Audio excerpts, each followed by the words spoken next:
Coming out of high school, I wasn't exactly sure what next steps for me looked like. I knew that some of the options that were available to me didn't really resonate, and again, I just didn't know what was next. Unfortunately, we had a family friend and mentor who was an Army officer, and he recommended to my parents that I look at the service academies. I was originally very opposed to the idea. When I thought of service academies, I thought of, oh, these military cadets walking around in their squares, and that's definitely not me. But my parents were able to take me on a visit anyway, and when I got on the ground there, I just knew that that was where I was meant to be. It's hard to describe. In hindsight, I think the first thing that drew me there was the physical rigor in addition to the academic rigor. There was also a superordinate purpose that was very meaningful throughout my entire time.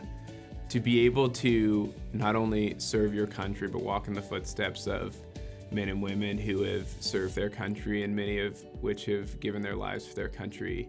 I think it makes some of the small things you deal with throughout regular days just seem a little bit less important. I think the last thing that drew me to West Point was the laboratory it created in learning how to lead people and how to work with people. During the summer of 2020, my unit had just returned from a short notice deployment to the Middle East when we were alerted and notified that we would be deploying again. This time was different though.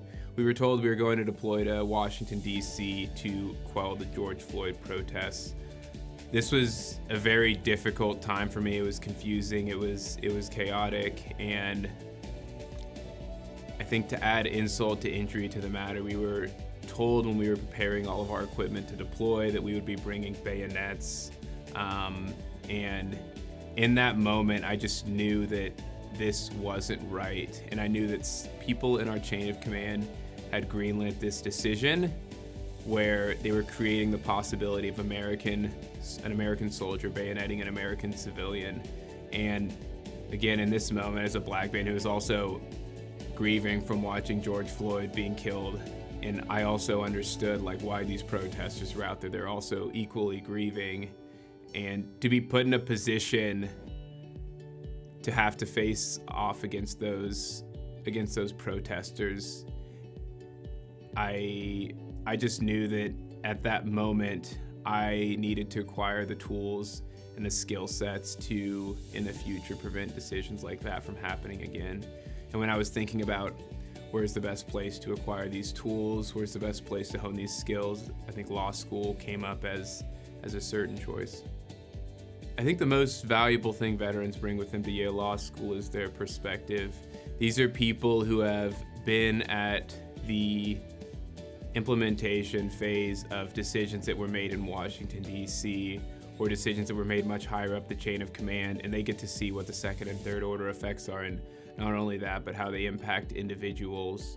They have perspectives from whether it's stateside or on deployments or in combat. I think they get to see, or they see these things, and they get to share these experiences with classmates who haven't had these same perspectives. And I think as a result, we end up with a law school class that has a better understanding of what some of the second and third order effects of these decisions are, how they impact people. Another thing that many veterans have in common is that they've worked with people from all walks of life, from all across the United States, all socioeconomic backgrounds, racial backgrounds. You learn how to work with people, and you understand where they're coming from, what their upbringing was like. And I think that perspective and experience is invaluable to share with classmates, and it also makes them really good at working with people from other backgrounds. At this moment, I am not really sure where I'm going to end up. I know that I want to take the skills that I've learned here and have a meaningful impact somewhere. I'm not sure what industry or field that will be in, but I just generally want to help people and kind of leverage those skills to their fullest extent. I also want to, whether it's through my work or something I do outside of work, is continue to build community wherever I go.